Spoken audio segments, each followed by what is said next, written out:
શ્રી સર્વોત્તમ સ્તોત્રની અંદર 23મો શ્લોક આપણે જોઈએ. પતિવ્રતા પતિ પાર લૌકિક ઐહિક દાનકૃત નિગૂઢ હૃદયોનન્ય ભક્તેષુ જ્ઞાપિતાશય. 66મું નામ પતિવ્રતા પતિ, અર્થાત આપ શ્રી પતિવ્રતાના પતિ છે. પતિવ્રતા સ્ત્રીનું વ્રત, એનો નિયમ એ એના પતિ જ હોય. શ્રી આચાર્યજી આનંદરૂપ છે, પૂર્ણ ઐશ્વર્યવાળા છે. આ રીતે આપના પત્ની પણ પૂર્ણ આનંદ અને ઐશ્વર્યવાળા છે. આથી પુત્રમાં પણ પૂર્ણતા જ આવે છે, ભક્તોના પણ આપ પતિ છે. હવે 67મું નામ આપણે જોઈએ. પારલૌકિક ઐહિક દાનકૃત. શ્રી મહાપ્રભુજી આલોક અને પરલોક એ બંનેનું દાન કરનારા છે. પારલૌકિક ફલ એટલે ભગવાનની પ્રાપ્તિ, અને આ લોકનું ફલ એટલે ભગવાનની સેવામાં ઉપયોગી જે દ્રવ્ય છે તે. તો શ્રી આચાર્યજી આ બંનેનું દાન કરે છે, કારણ કે ભક્તિથી બધા જ કર્મફલ એ નાશ પામે છે. તો આ રીતે આપ શ્રી ઐહિક અને પારલૌકિક એ બંનેનું દાન કરનારા છે, કારણ કે આપ પતિવ્રતાના પતિ છે. અને હવે 68મું નામ એ આપણે જોઈએ. નિગૂઢ હૃદય, એટલે આચાર્યજી એ નિગૂઢ હૃદયવાળા છે. નિગૂઢ હૃદય એટલે મહાપ્રભુજીના હૃદયને કોઈ સમજી ન શકે એ નિગૂઢ હૃદય. તો નિગૂઢ હૃદયવાળા છે એટલે સેવકોને આલોક અને પરલોક સંબંધી દાન એ ક્યારે કરશે, કઈ રીતે કરશે તે કોઈ જાણી શકતું નથી. ઈશ્વરની ઈચ્છા પણ જાણી શકાતી નથી. એટલે આવું દાન મહાપ્રભુજી ક્યારે અને કોને કરે તેનું સૂચન તો આ જ રીતે મળે કે આપ શ્રી નિગૂઢ હૃદયવાળા છે. એટલે આપ શ્રી કોને દાન કરશે, ક્યારે દાન કરશે એ કોઈ જાણી શકતા નથી, કારણ કે આપ નિગૂઢ હૃદયવાળા થઈને બિરાજે છે. તો આ રીતે 68મું નામ જોયા પછી આપણે 69મું નામ હવે મહાપ્રભુજીનું જોઈએ. અનન્ય ભક્તેષુ જ્ઞાપિત આશય. શ્રી મહાપ્રભુજી જે પોતાના અનન્ય ભક્તો છે એને પોતાના હૃદયના ભાવ, હૃદયનો આશય એ કોઈક વાર બતાવે પણ છે.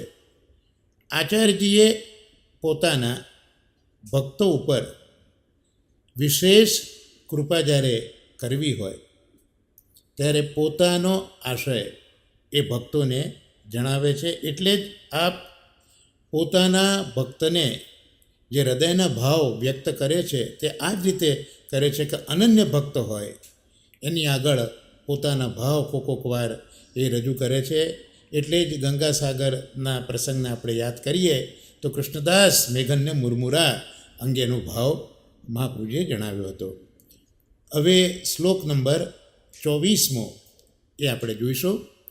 ઉપાસનાદિ માર્ગાતી મુગ્ધ મોહ નિવારક ભક્તિ માર્ગે સર્વમાર્ગ વૈલક્ષણ્યાનુભૂતિકૃત. નામ અહીંયા 70મું આપણે આવશે. ઉપાસનાદિ માર્ગાથી મુગ્ધ મોહ નિવારક, એટલે અન્ય માર્ગ એટલે ઉપાસના વગેરે માર્ગો, એમાં મુગ્ધ થયેલા જે જીવો છે એને જે મોહ થયો છે એ માર્ગમાં એ નિવૃત્ત શ્રી મહાપ્રભુજી કરે છે. પોતાના જે દૈવી જીવો છે એ દૈવી જીવો જો ઉપાસના માર્ગની અંદર ગયા હોય, ત્યાં મોહ પામ્યા હોય, તો મહાપ્રભુજી એમના મોહને દૂર કરનારા છે. આ રીતે એ અન્ય માર્ગના જે ઉપાસના વગેરે માર્ગના મોહને દૂર કરે છે.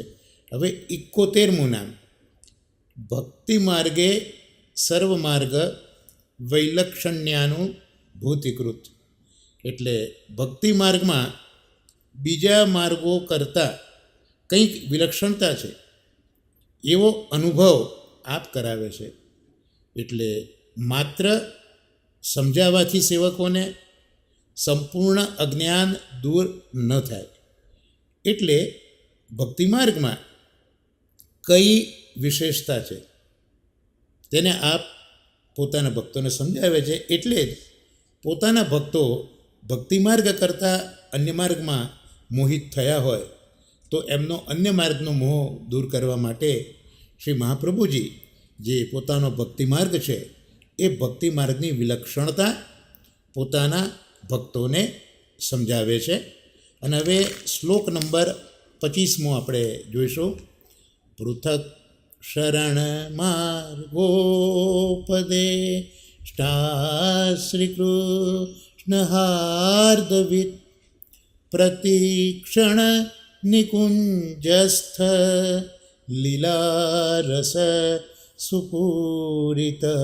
72મું નામ અહીંયા પ્રગટ કર્યું કે પૃથક શરણ માર્ગોપદેષ્ટા. પૃથક એટલે બીજો, અન્ય. તો શ્રી આચાર્યજી એ પૃથક શરણનો ઉપદેશ કરનારા છે. કારણ કે ભક્તિ માર્ગમાં શરણ માર્ગ શરણાગતિ બે પ્રકારની છે. એના બે ભેદ છે. એક મર્યાદા શરણ અને બીજું પુષ્ટિ શરણ. તો જીવ ભગવાનના શરણમાં જાય એ મર્યાદા છે, પણ ભગવાન જ્યારે જીવને પોતાના શરણે લે તે પુષ્ટિ છે. આ પુષ્ટિ શરણ. તો મહાપ્રભુજી આ પ્રકારનો જે બીજો શરણ માર્ગ છે પુષ્ટિનો તે બતાવે છે. હવે 73મું નામ છે શ્રી કૃષ્ણ હાર્દવિત. શ્રી મહાપ્રભુજી શ્રી કૃષ્ણના હૃદયના ભાવોને જાણનારા છે. એટલે શ્રીમદ ભગવદ્ ગીતા અને શ્રીમદ ભાગવત એના ભાવોનો ઉદ્દેશ શું છે? કારણ કે ગીતા ભાગવત શ્રી ઠાકોરજીએ કહ્યા છે, તો એમાં શું કહેવા માગે છે એ ભાવોનો ઉદ્દેશ શ્રી મહાપ્રભુજી સ્વયં સમજે છે અને પછી બીજાને સમજાવે પણ છે.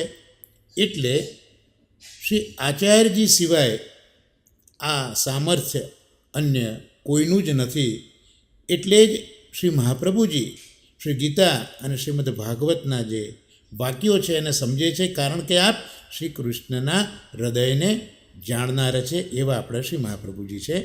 અને હવે 74મું નામ આપણે જોઈશું. પ્રતિક્ષણ નિકુંજસ્થ લીલા રસ સુપૂરિત. એટલે શ્રી મહાપ્રભુજી પ્રતિક્ષણ દરેક ક્ષણે એ નિકુંજમાં જે કંઈ લીલાઓ કૃષ્ણ કરી રહ્યા છે એ લીલા રસથી શ્રી મહાપ્રભુજી પૂર્ણ છે.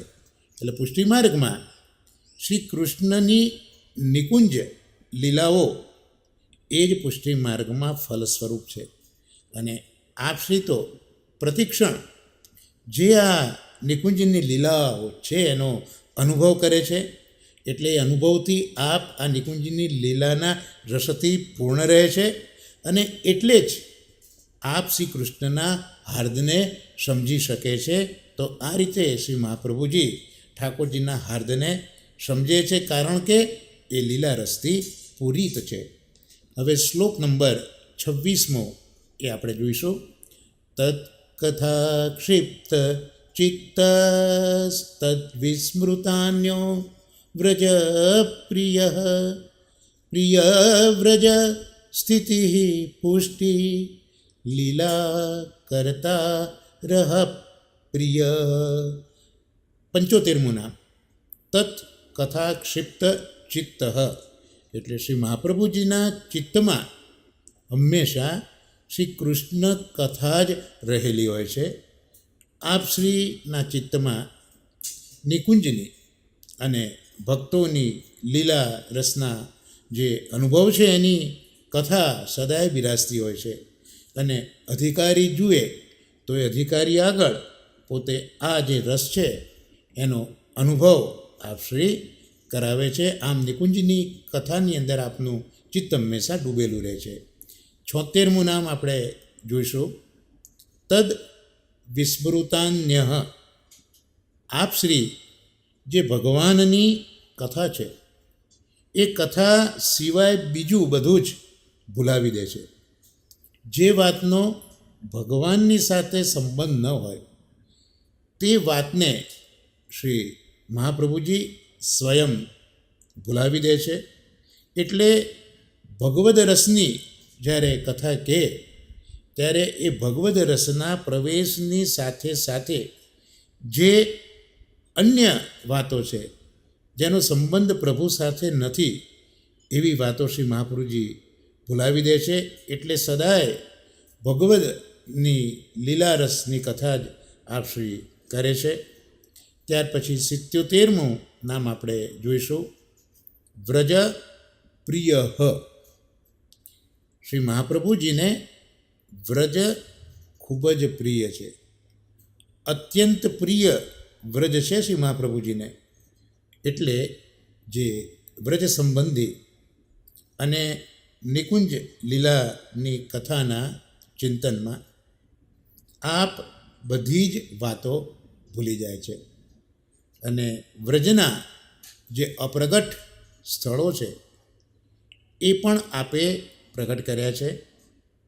વ્રજ પરિક્રમા પણ આપે અનેક વાર કરી છે. એટલે જે નિકુંજમાં ગોપીજનો છે એમની કથામાં આપશ્રીને આટલી પ્રીતિ કેમ છે એવો જો વિચાર આવે તો એનું કારણ અહીંયા આ વ્રજપ્રિય નામમાં બતાવ્યું કે આપશ્રીને વ્રજપ્રિય છે. એટલે વ્રજમાં રહેલા ગોપીજનો અને પ્રભુની લીલાઓ પણ આપશ્રીને અત્યંત પ્રિય છે. હવે 78મું નામ આપણે જોઈએ. પ્રિય વ્રજ સ્થિતિ. આપ શ્રી પ્રિય વ્રજમાં બિરાજે છે. વ્રજ આપને પ્રિય તો છે, તો વ્રજ પ્રિય હોવાથી આપ બીજું શું કરે છે? તો વ્રજ પ્રિય હોવાથી આપ વ્રજમાં જ બિરાજે છે, વ્રજમાં જ આપ સ્થિતિ કરે છે. સંપૂર્ણ વ્રજ એ આપને પ્રિય છે. આથી જે વ્રજના જુદા જુદા સ્થળો છે એ સ્થળોએ આપ બિરાજે છે. અને જુદા જુદા સ્થળોએ આપ બિરાજીને એ પ્રત્યેક સ્થળે શ્રી ભાગવતનું પારાયણ શ્રી મહાપ્રભુજી કરે છે. એટલે વ્રજ પ્રિય હોવાથી આપે વ્રજમાં સ્થિતિ કરી અને જુદા જુદા સ્થળોએ આપે શ્રીમદ ભાગવતની કથા કરીને પોતાનું વ્રજપ્રિયત્વ બતાવ્યું છે. હવે આપણે 79મું નામ જોઈશું. પુષ્ટિ લીલા કરતા. એટલે શ્રી મહાપ્રભુજી એ પોતે પુષ્ટિ લીલા કરનારા છે.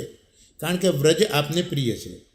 વ્રજમાં આપે સ્થિતિ કરી, વ્રજમાં આપે શ્રીમદ ભાગવતની કથાઓ પણ કરી. તો પછી બીજું આપે શું શું કર્યું આના સિવાય? તો મહાપ્રભુજીએ પુષ્ટિ લીલા પ્રગટ કરી છે. ગોકુલમાં આપ જ્યારે બિરાજ્યા અને આપે ગોકુલમાં બિરાજીને આ પુષ્ટિ લીલાને પ્રગટ કરી. અહીં પુષ્ટિ માર્ગમાં પ્રધાન લીલા, મુખ્ય લીલા એ જન્માષ્ટમી છે. તો એ ઉત્સવ આપે જ્યારે ઉજવ્યો ગોકુલની અંદર બડી બેઠકમાં, એ વખતે એક જે વસ્ત્ર હતું એમાં નવનીત પ્રિયજીને પધરાવ્યા, બીજી બાજુ હરસાનીજી અને મેઘનજીએ એનો છેડો પકડ્યો અને આ રીતે પ્રભુને પધરાવીને આ લીલા એમને પ્રગટ કરી છે. તો 79મું નામ આપણે જોયું. અને હવે 80મું નામ આપણે જોઈશું. રહઃ પ્રિય. એટલે આપ શ્રીને એકાંત અત્યંત પ્રિય છે. કારણ કે પુષ્ટિ લીલાનો જે અનુભવ કરવાનો છે તો પુષ્ટિ લીલાનો અનુભવ વિશેષ રૂપમાં ક્યારે થઈ શકે? તો આપ શ્રીને એકાંત પ્રિય છે. એટલે પુષ્ટિ લીલાનો જે અનુભવ છે એ કરવા માટે આપ નિરંતર એકાંત પસંદ કરે છે. એટલે આપને રહ એટલે એકાંત એ અત્યંત પ્રિય છે, રુચિકર છે. એટલે જ પરિક્રમા દરમિયાન શ્રી મહાપ્રભુજી ગામથી દૂર એકાંતમાં બિરાજતા. એટલે એ દૂર જ્યારે બિરાજતા હોય એટલે જ એ એકાંતની અંદર આ જે રહપ્રિય એટલે રહપ્રિય એ નામ અહીંયા 80મું પ્રગટ કર્યું છે. અને હવે શ્લોક નંબર 27મો છે. ભક્તેચ્છા પૂરક સર્વા જ્ઞાત લીલો તિમોહન સર્વાસક્ત ભક્ત માત્રા સક્ત પતિત પાવન. 81મું નામ પ્રગટ કરે છે. હવે ભક્તેચ્છા પૂરક એટલે મહાપ્રભુજી ભક્તોની ઈચ્છા પૂર્ણ કરનારા છે. આપ શ્રી એકાંતમાં તો બિરાજે છે, પણ સાથે સાથે જે પોતાના ભક્તો છે એના મનોરથો પણ આપ પૂર્ણ કરે છે. એટલે ભક્તોને પણ નિત્ય લીલાનો અનુભવ કરાવે છે. કૃષ્ણદાસ મેઘનજીને આવો અનુભવ આપ શ્રીએ કરાવે છે ગોવિંદ કુંડની ઉપર. અને હવે 82મું નામ જોઈએ. સર્વા જ્ઞાત લીલહ એટલે આપ શ્રીની આ લીલા એ બધા જાણી શકતા નથી. એટલે આપ શ્રીની લીલા એટલે આપ શ્રીનું આ કાર્ય, એ લીલાનો ભાવ અર્થાત આપ જે કાર્ય કરી રહ્યા છે તેનો ભાવ, અને એ લીલાનો કાર્ય, એનો ભાવ અને એનો ઉદ્દેશ, આ બધું જ સમજવું ખૂબ જ કઠિન છે. જે અંતરંગ ભક્તો હોય એ ભક્તોને પણ આપ કૃપા કરીને જ્યારે સમજાવે ત્યારે જ આપની લીલા બધા જાણી શકે છે. એટલે ભક્તો પણ શ્રી આચાર્યજીની લીલાને જાણી શકે ખરા તો ન જાણી શકે, પણ જ્યારે આપ એ લીલા પોતાના ભક્તોને જણાવે ત્યારે જ એ લીલા જાણી શકે. આમ આપશ્રીની લીલા એ બધા જાણી શકતા નથી. હવે 83મું નામ આપણે જોઈશું.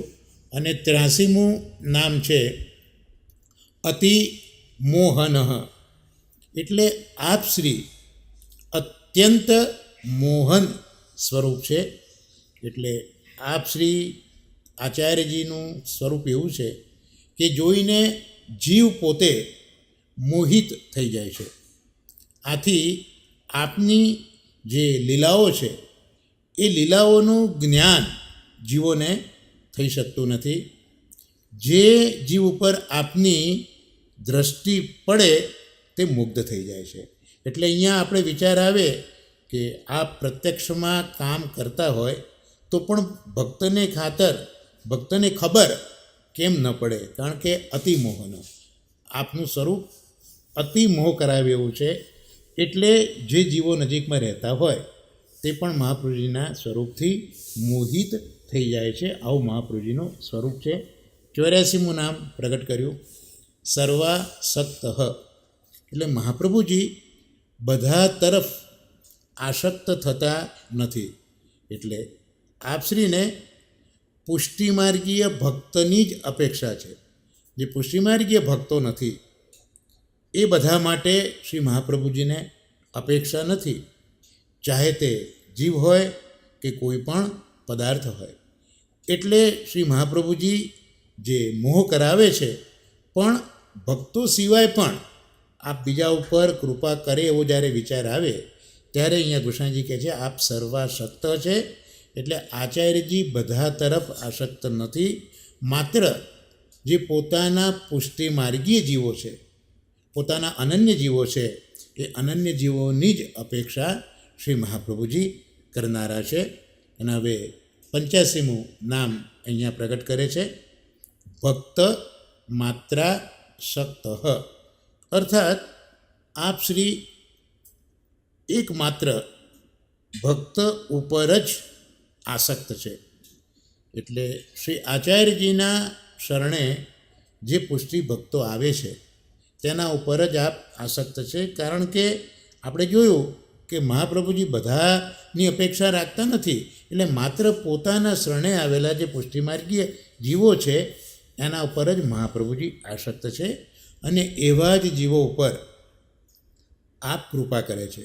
અને જે જીવો શરણે આવેલા છે તેનો આ રીતે આપ ખૂબ જ પક્ષપાત પણ કરનારા છે. એટલે અહીંયા એમ થાય કે બધા ઉપર આસક્ત છે, તો ના, શ્રી મહાપ્રભુજી માત્ર પોતાના ભક્તો તરફ જ પક્ષપાત કરીને એ પોતે ભક્ત જે હોય એના ઉપર આસક્ત રહે છે. અને હવે 86મું નામ આપણે જોઈશું, પતિત પાવન.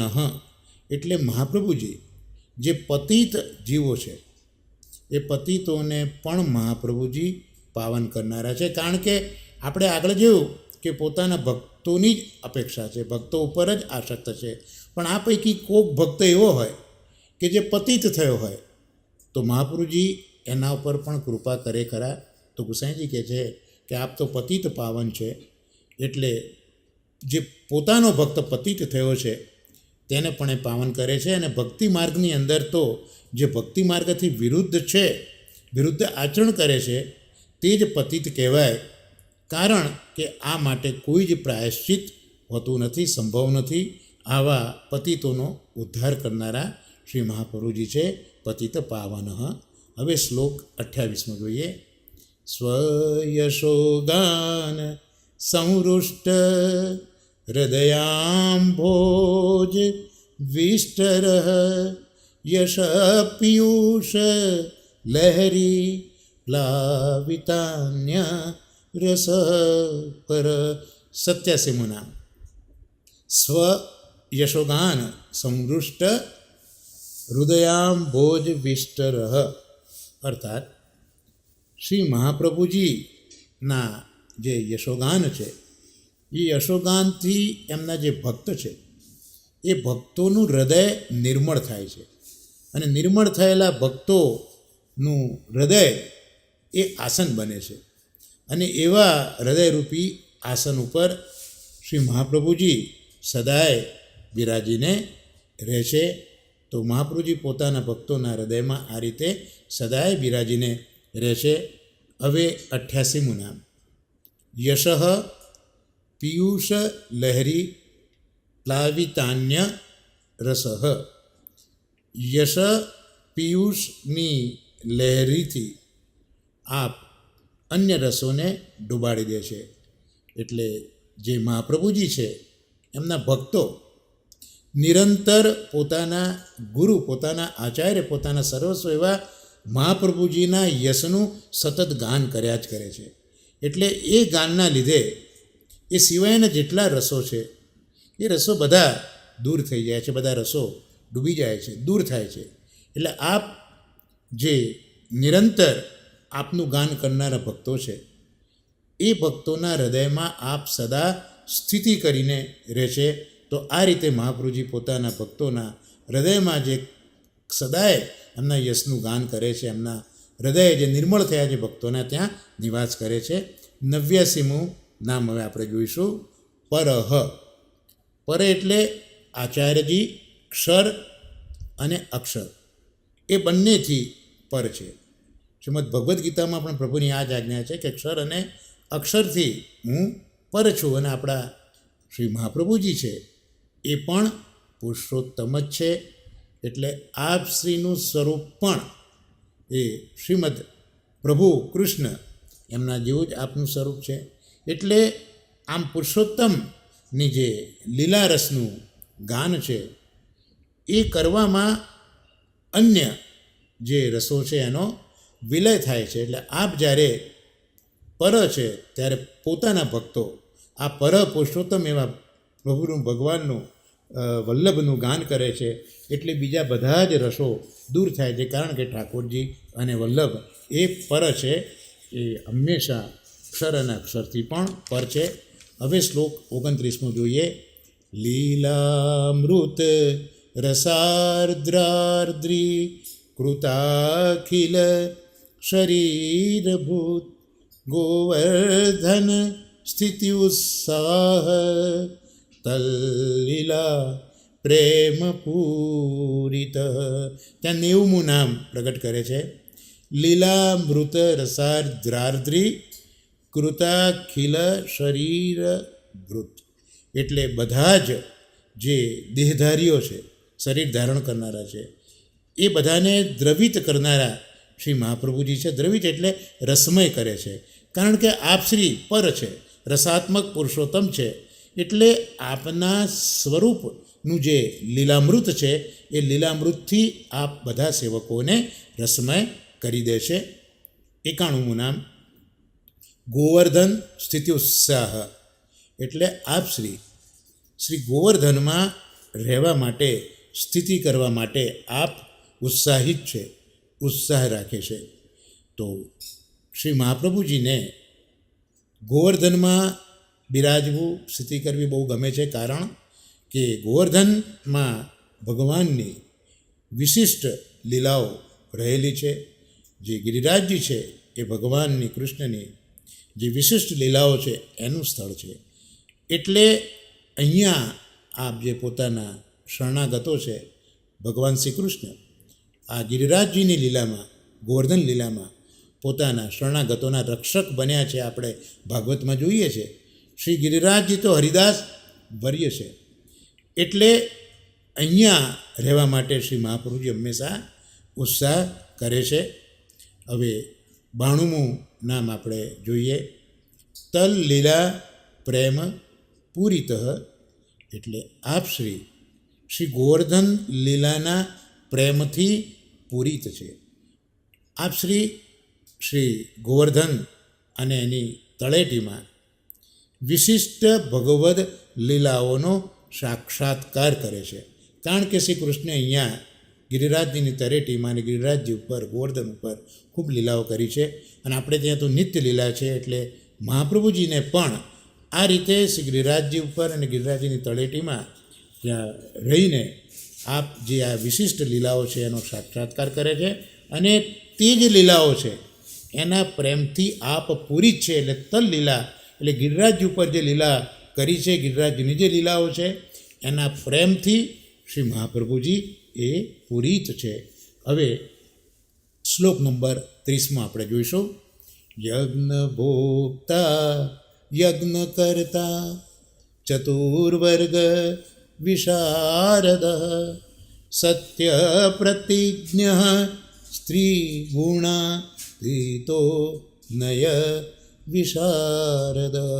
93મું નામ યજ્ઞ ભોક્તા, અર્થાત શ્રી આચાર્યજી યજ્ઞના ભોક્તા છે. યજ્ઞના ભોક્તા એટલા માટે કે જે અન્નકૂટ છે એ યજ્ઞાત્મક છે પુષ્ટિ માર્ગની અંદર, અને એ અન્નકૂટ એ યજ્ઞરૂપ છે. અને શ્રી કૃષ્ણે પણ ઇન્દ્રયાગને અટકાવ્યો હતો અને ગોવર્ધન યાગ શરૂ કર્યો હતો. તો આ યાગમાં ગોવર્ધન રૂપે શ્રી કૃષ્ણ જ બિરાજ્યા હતા. અને એ જે ભોગ હતો એ કૃષ્ણને જ આ સ્વરૂપે અર્પિત કર્યો હતો. અને આ જ રીતે શ્રી મહાપ્રભુજી યજ્ઞ ભોગતા છે. તો યજ્ઞ કરતા 94 નામ પણ પ્રગટ અહીંયા કર્યું કે આપ શ્રી યજ્ઞના કરતા છે. માત્ર આપ યજ્ઞના ભોગતા જ છે એવું નથી, પણ સાથે સાથે આપે ભોગ સમર્પિત કર્યો છે. એટલે યજ્ઞ કરતા પણ છે. કારણ કે ભોગતા જે કૃષ્ણ છે એના મુખારવિંદ સ્વરૂપે વલ્લભ છે, એટલે ત્યાં યજ્ઞ ભોગતા છે. અને યજ્ઞ કરાવ્યો પણ કૃષ્ણે, તો એ સ્વરૂપે પણ ઠાકોર વલ્લભ જ છે, તો યજ્ઞ કરતા પણ છે. તો આ રીતે શ્રી આચાર્યજી યજ્ઞના કરતા છે. શ્રી આચાર્યજીએ ભક્તિ માર્ગીય યજ્ઞ કર્યા છે.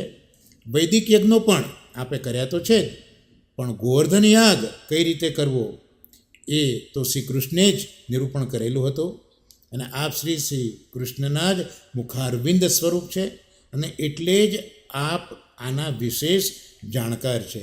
માટે જ અહીંયા 94મું નામ યજ્ઞ કરતા પ્રગટ કર્યું. અને હવે 95મું નામ ચતુર્વર્ગ વિશારદ, એટલે શ્રી મહાપ્રભુજી ચારે પુરુષાર્થના સ્વરૂપને જાણનારા છે. કારણ કે પ્રત્યેક જીવના 4 પુરુષાર્થો શાસ્ત્રોએ બતાવ્યા છે. તો મહાપ્રભુજી અહીંયા યજ્ઞથી પોતાના સેવકોના કયા વિશેષ પ્રકારનું જ્ઞાન અહીંયા આપવા માગે છે, તો અહીંયા બતાવ્યું કે ચતુર્વર્ગ વિશારદ, આપ ચારે પુરુષાર્થના સ્વરૂપને જાણે છે. એટલે જ આપ શ્રી અન્નકૂટ કરે છે. એ ભક્તિમાર્ગીય યજ્ઞ છે. અને એના દ્વારા ભક્તિમાર્ગીય જે પુરુષાર્થો છે, ધર્મ, અર્થ, કામ અને મોક્ષ, તો આ યજ્ઞ દ્વારા શ્રી મહાપ્રભુજી પોતાના આ સેવકોના આ ચારેય ભક્તિમાર્ગીય પુરુષાર્થો એ સિદ્ધ કરનારા છે. ચતુર્વર્ગ વિશારદ, ચારે પુરુષાર્થો એના સ્વરૂપને જાણે છે. હવે 96મું નામ આપણે જોઈશું, સત્ય પ્રતિજ્ઞ. આપશ્રી એ સત્ય પ્રતિજ્ઞાવાળા છે. આપે ભક્તિમાર્ગીય સંન્યાસનું સ્વરૂપ બતાવવાની પ્રતિજ્ઞા લીધી હતી. કારણ કે જે આ 4 પુરુષાર્થો છે એ 4 પુરુષાર્થમાં છેલ્લો પુરુષાર્થ મોક્ષ છે. તો એ મોક્ષ પુરુષાર્થ પુષ્ટિમાર્ગમાં, આ પુષ્ટિ ભક્તિમાર્ગમાં એ કઈ રીતે ભિન્ન છે એ બતાવવાની પ્રતિજ્ઞા શ્રી મહાપ્રભુજીએ લીધી હતી કે આ ભક્તિમાર્ગીય સંન્યાસ સ્વરૂપ કેવું છે એ હું આપને બતાવીશ. આવી પ્રતિજ્ઞા આપે લીધી હતી. અને એટલે જ સંવત 1587માં જેઠ વદ 8મે શ્રી અડેલની અંદર આપે આ ભક્તિમાર્ગીય સંન્યાસ લીધો છે. માધવેન્દ્ર યતિ દ્વારા સંન્યાસ ગ્રહણ કર્યો છે. આમ આપે જે કહ્યું છે એ પ્રતિજ્ઞા આપે સત્ય કરીને બતાવી છે. 96મું નામ આપણે જોયું, સત્ય પ્રતિજ્ઞ. હવે 97મું નામ આપણે જોઈશું, ત્રિગુણાતીત. એટલે આપ શ્રી ત્રિગુણાતીત છે, અર્થાત આપ નિર્ગુણ છે. મહાપ્રભુજીમાં સત્વ, રજ અને તમ આ 3 ગુણો આપશ્રીમાં નથી. કારણ કે આ 3 ગુણો તો માયાના છે. એટલે માયાના આ 3 ધર્મો મહાપ્રભુજીમાં નથી. આપ તો ભક્તિ રસમાં જ પૂર્ણ છે. આપે આગળ જોયું કૃષ્ણની લીલાઓમાં જ આપ તો પૂર્ણ છે. એટલે કોઈ જ ધર્મો માયાના આપશ્રીમાં બિરાજતા નથી. કારણ કે આપનું સ્વરૂપ પણ આનંદમય છે. એટલે આપ તો નિર્ગુણ છે જ, ત્રિગુણાતીત છે જ. અને તો જે સંન્યાસ લઈ શક્યા. અને એ જ રીતે પોતાના ભક્તોને પણ શ્રી મહાપ્રભુજી નિર્ગુણ બનાવે છે. હવે 98મું નામ, નય વિશારદ. નય એટલે શું? નય એટલે નીતિ, નય એટલે વ્યવહાર. તો શ્રી મહાપ્રભુજી અહીંયા જે સત્ય પ્રતિજ્ઞ છે, સંન્યાસની વિશેષતા જે બતાવી છે, તો કેમ બતાવે છે એનું કારણ એ જ છે કે આપ નીતિમાં વિશારદ છે. એટલે વ્યવહારમાં આપ વિશારદ છે, કુશળ છે. એટલે આપ પોતે ભક્તિ માર્ગના સિદ્ધાંતો એને પોતાના વ્યવહારમાં ચરિત્ર કરીને આચરીને બતાવે છે. એટલે એ જોઈને આપના સેવકો પણ તેનું આચરણ કરી શકે. આમ પોતાના ભક્તોને પણ આચરણ કરાવવા માટે આપ જે નીતિ છે, વ્યવહાર છે, એમાં પણ આપ કુશળ છે. હવે શ્લોક 31માં આપણે જોઈશું, સ્વકીર્તિવર્ધન તત્વ સૂત્રભાષ્ય પ્રદર્શક માયાવાદાખ્ય તુલાગ્નિ બ્રહ્મવાદ નિરૂપક. 99 નામ, સ્વકીર્તિવર્ધન. સ્વ એટલે પોતાની, કીર્તિ એટલે તો કીર્તિવર્ધન એટલે વધારનારા. તો શ્રી આચાર્યજી જે આપની કીર્તિ છે એ વધારનારા છે. આપશ્રીએ પોતાના આ પુષ્ટિમાર્ગની અને પોતાના સેવકોની કીર્તિ જગતમાં વધારી છે. આમ સ્વકીર્તિમાં માત્ર પોતાની નહીં પણ પોતાના માર્ગની અને પોતાના સેવકોની પણ કીર્તિ આપે જગતમાં વધારી છે. અને એટલે જ આપ વિશ્વમાં મહાપ્રભુ તરીકે વિખ્યાત થયા છે. હવે 100મું નામ જોઈશું, તત્વસૂત્ર ભાષ્ય પ્રદર્શક. તો આપશ્રીએ તત્વસૂત્રના ભાષ્યને કર્યું છે. તત્વસૂત્ર એટલે વેદવ્યાસજીએ બ્રહ્મસૂત્રોની રચના કરી હતી. એના ઉપર મીમાંસા એ શ્રી મહાપ્રભુજીએ કરી છે. આમ જે તત્વસૂત્ર છે વ્યાસજીનું, એના ઉપર આપણે ભાષ્ય લખ્યું છે. એટલે તત્વસૂત્ર ભાષ્ય પ્રદર્શક એવું આપણે અહીંયા નામ જોવા મળે છે. કારણ કે વ્યાસજીએ બ્રહ્મસૂત્ર લખ્યા, મહાપ્રભુજી એના ઉપર ભાષ્ય લખ્યું, એની આજ્ઞા પણ વ્યાસજીએ કરી હતી. એટલે એ જે ભાષ્ય લખાયું તે વ્યાસજીના હાર્દને અનુરૂપ હતું, એમને ગમતું હતું એવું આ હતું. અને વ્યાસજીને એનો અંશ આપે સંભળાવેલો પણ છે અને વિદ્વાનોને પણ સંભળાવેલો છે. આમ આપ તત્વસૂત્ર ભાષ્યને રચનારા છે. હવે 101મું નામ માયા વાદાખ્ય તુલાગનિહિ. હવે વ્યાસજીએ જે બ્રહ્મસૂત્રો લખ્યા એ તો આચાર્ય શંકરે પણ એના પર પોતાના ભાવો પ્રગટ કર્યા છે. તો અહીંયા વિચાર આવે કે મહાપ્રભુજીએ જે બ્રહ્મસૂત્ર પર ભાષ્ય જે કર્યું છે એ ભાષ્યની અંદર કંઈ માયાવાદની તો ઉલ્લેખ કે માયાવાદની અસર તો છે નહીં ને.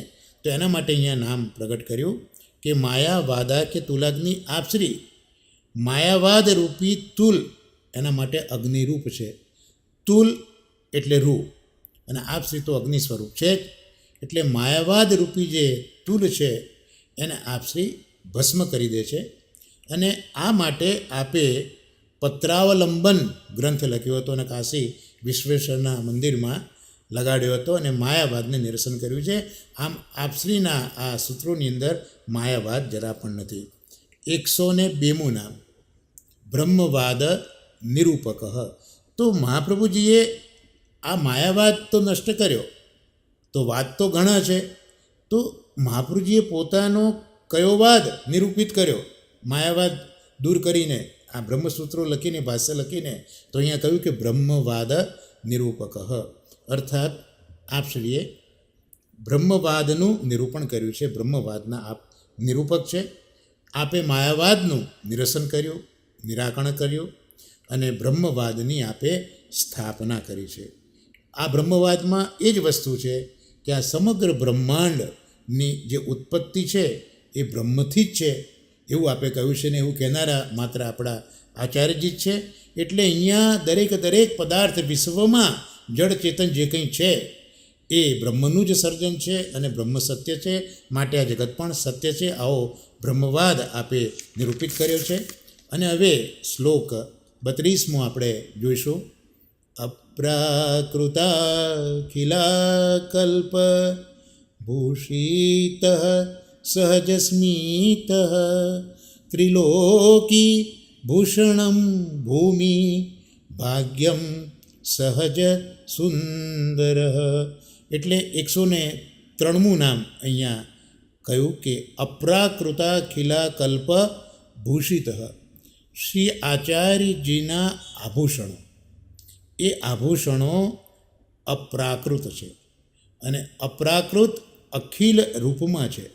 કારણ કે શ્રી ભાગવત એનું પ્રત્યેક પદ એ મણિ સ્વરૂપ છે અને તે અલૌકિક ભાવો એ આપના આભૂષણ છે.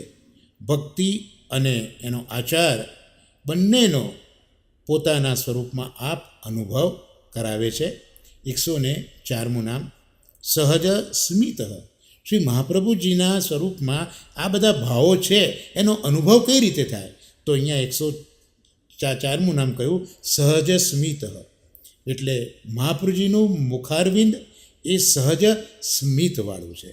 શ્રી આચાર્યજીના સહજ સ્મિત મુખારવિંદથી જીવો ઉપર શ્રી મહાપ્રભુજી અનુગ્રહ કરે છે.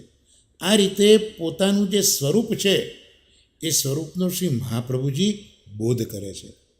એટલે સહજ સ્મિતમાં મંદ મંદ મુસ્કાન છે અને એ મંદ મુસ્કાનથી જે પેલી માયા છે એ માયા સંકુચિત થાય છે અને માયાની સંકુચિતતા થતાં જે આપના સ્વરૂપનું જ્ઞાન ભક્તો કરી શકે છે. નહીં તો ભક્તોને સ્વરૂપનું જ્ઞાન ન થાય, પણ આ સહજ સ્મિતથી માયાને સંકુચિત કરી માટે ભક્તો એમના સ્વરૂપને સમજી શકે છે. હવે 105મું નામ ત્રિલોકી ભૂષણ. તો આ ત્રિલોકના ભૂષણ છે. 3 લોક, પૃથ્વીલોક, પાતાળલોક, સ્વર્ગલોક. તો આ 3 લોકનું જો કોઈ ભૂષણ હોય તો શ્રી મહાપ્રભુ છે. અને બીજો અર્થ અહીંયા એ પણ થાય કે સત્વ, રજ અને તમ, આ જે 3 ગુણો છે એ 3 ગુણોવાળા આપશ્રીના સેવકો છે. તો આ બધા સેવકોના ભૂષણરૂપ શ્રી મહાપ્રભુજી છે. આવો બીજો અર્થ પણ સુંદર રીતે અહીંયા પ્રગટ કર્યો છે.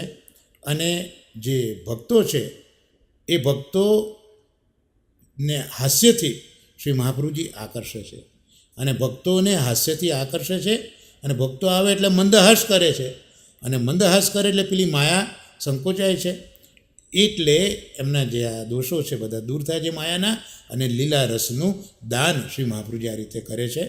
એટલે ત્રણેય પ્રકારના જે સેવકો છે એના ભૂષણરૂપ છે. હવે 106 નામ ભૂમિ ભાગ્યમ. તો મહાપ્રભુજી ભૂમિના ભાગ્ય સ્વરૂપો છે. તો સેવકોને તો મહાપ્રભુજી પોતાના ચરણ રસથી દાન કર્યું છે, પણ બીજા કોઈને પણ આવું દાન કર્યું છે, બીજા કોઈના ભાગ્યનો પણ ઉદય કર્યો છે. તો કહ્યું કે ભૂમિ ભાગ્યમ. શ્રી મહાપ્રભુજી ભૂમિના ભાગ્ય સ્વરૂપ છે. ભારતની ભૂમિમાં ભગવદ અવતારો થયા છે, અને આથી આ ભૂમિ એ ભક્તરૂપ છે. શ્રી આચાર્યજીએ 3 વાર જે પૃથ્વી પરિક્રમા કરી તે દ્વારા આપે ભૂમિને પોતાના સુખનો અનુભવ કરાવ્યો છે. ભૂમિના માટે તે સૌભાગ્યરૂપ બની ગયું છે, અને ભૂમિ આપના સ્વરૂપથી પ્રભાવિત થઈ છે. એટલે જ 107મું નામ અહીંયા બતાવ્યું, સહજ સુંદર. તો ભૂમિ આપના સ્વરૂપથી પ્રભાવિત જે થઈ છે, તો આપનું સ્વરૂપ એવું તો કેવું હતું, કેવું છે? તો સહજ સુંદર એવું આપનું સ્વરૂપ છે. એટલે આપ શ્રી સહજ સુંદર છે. આપ શ્રી પ્રત્યેક અંગથી સર્વાંગથી સહજ સુંદર છે. સુંદર બનવા માટે આપે કશું કરવું નથી પડતું. આપ પ્રાગટ્ય કર્યું ત્યારથી જ સુંદર છે, અને પ્રત્યેક અંગમાં સુંદરતા છે. અને એ સુંદરતા ન માત્ર પોતાના શ્રી વિગ્રહની શ્રી અંગની નહીં, પણ સ્વભાવની પણ સુંદરતા છે. અને આથી જ ભક્ત જે છે એ મહાપ્રભુજીના સ્વરૂપ તરફ આકર્ષાય છે, અને એટલે જ મહાપ્રભુજીના શરણે જાય છે. આમ સહજ સુંદરતા પોતાના બાહ્ય સ્વરૂપની અને આંતર સ્વરૂપની શ્રી મહાપ્રભુજી પ્રગટ કરનારા છે, સહજ સુંદર છે. હવે શ્લોક નંબર 33મો. અશેષ ભક્ત સંપ્રાર્થ્ય ચરણાબ્જ રજોધન ઇત્યાનંદ નિધે પ્રોક્તમ નામનામષ્ટોતરમ શતમ. તો આ અશેષ ભક્ત સંપ્રાર્થ ચરણાબ્જ રજોધન 108મું નામ, સર્વોત્તમજીનું આ છેલ્લું નામ, કે મહાપ્રભુજીના ચરણ કમલોની જે રજ છે એ ધન સ્વરૂપ છે. અને બધા જ ભક્તો, અખિલ ભક્તો, બધા જ ભક્તો એ મહાપ્રભુજીના ચરણ રજરૂપી ધન એની પ્રાર્થના કરે છે. આપશ્રીની ચરણ રજમાં જે સામર્થ્ય છે, અને એથી આ લોક પરલોક બધા જ પુરુષાર્થો એનાથી પ્રાપ્ત થાય છે. આથી બધા ભક્તો એની પ્રાર્થના કરે છે. ઇતિ આનંદ નિધે પ્રોક્તમ નામના અષ્ટોતરમ શતમ. શ્રી કૃષ્ણજી મહારાજ અહીંયા આજ્ઞા કરે છે કે પ્રોક્તમ એટલે આ પ્રકારે પ્રભુચરણ શ્રી કૃષ્ણજીએ 108 નામ અહીંયા પ્રગટ કર્યા છે. તો એ નામ 108 નામ કોના છે? તો એ નામ આનંદ નિધે હે. તો શ્રી વલ્લભ એ આનંદ નિધિ છે, આનંદનો સમુદ્ર છે, આનંદનો સાગર છે. આવા આનંદ સ્વરૂપ, આનંદ નિધિ, આનંદના સાગર એવા શ્રી વલ્લભ, એ વલ્લભના આ 108 નામ અહીંયા શ્રી ગુસાઈજીએ આપણને પ્રગટ કર્યા છે. અને આ રીતે શ્રી આચાર્યજીનું જે સ્વરૂપ છે, આનંદ સ્વરૂપ છે, તેને અહીંયા સમજાયું છે. શ્લોક 34મો. શ્રદ્ધા વિશુદ્ધ બુદ્ધિર્ય પઠ્યત્યનુદિનમ જન સતદેકમના સિદ્ધિ મુક્તામ પ્રાપ્નોત્ય સંશય. શ્રી મહાપ્રભુજીના જે સેવક છે એ બધા શ્રદ્ધાવાળા હોય, વિશુદ્ધ બુદ્ધિવાળા હોય, અને શુદ્ધ ભક્તિ માર્ગીય પણ હોય. એટલે તે પણ રોજ જો આ સ્તોત્રનો પાઠ છે એમણે કરવો જોઈએ. એટલે શુદ્ધ ભક્તિ માર્ગીય હોય તેમણે આ સ્તોત્રનો પાઠ કરવો જોઈએ. અને આથી તેનું મન શ્રી આચાર્યજીમય બની જાય છે. અને આચાર્યજીમાં એ બન્યું એટલે શ્રી કૃષ્ણના અધરામૃતની છે આસ્વાદ છે એની સિદ્ધિ નિસંદેહ પ્રાપ્ત થઈ જશે. એ રીતે અહીંયા શ્રી ગોસાઈજી પોતાના સેવકોને આજ્ઞા કરે છે. અને શ્લોક 35 જે છેલ્લો શ્લોક ત્યાં આપ આજ્ઞા કરે છે, તદ પ્રાપ્તૌ વૃથા મોક્ષ સ્તદાપ્તૌ તદ્ગતાર્થતા અત સર્વોત્તમં સ્તોત્રમ જપ્યમ કૃષ્ણ રસાર્થિભિ. એટલે અહીંયા આપ આજ્ઞા કરે છે કે સ્વમાર્ગમાં કૃષ્ણના અધરામૃતનો સ્વાદ એ જો મળ્યો તો એ જ જીવો માટે ફલ પ્રાપ્તિ છે. અને એ જો ન મળે તો પછી ચારે મોક્ષ ભલે ને મળે તો ચારે મોક્ષ નિરર્થક છે.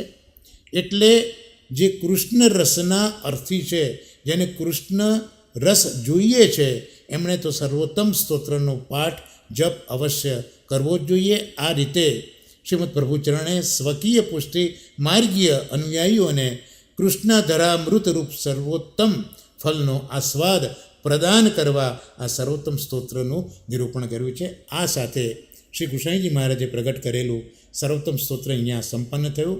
અને આ સ્તોત્રના નામો સમજવા માટે એ કાંકરોલી નરેશ પૂજ્યપાદ નિત્ય લીલાસ્થ ગોસ્વામી શ્રી વ્રજભૂષણસિંહ મહારાજશ્રી અને આપશ્રીના આત્મજ અત્યારના વર્તમાન તૃતીય ગ્રહના તિલકાયત શ્રી વ્રજેશકુમાર મહારાજશ્રીએ જે પુસ્તક પ્રગટ કર્યું છે સર્વોત્તમનું, તેના આધારે આ બધા નામ અહીંયા આપણે સમજવાનો પ્રયત્ન કર્યો છે.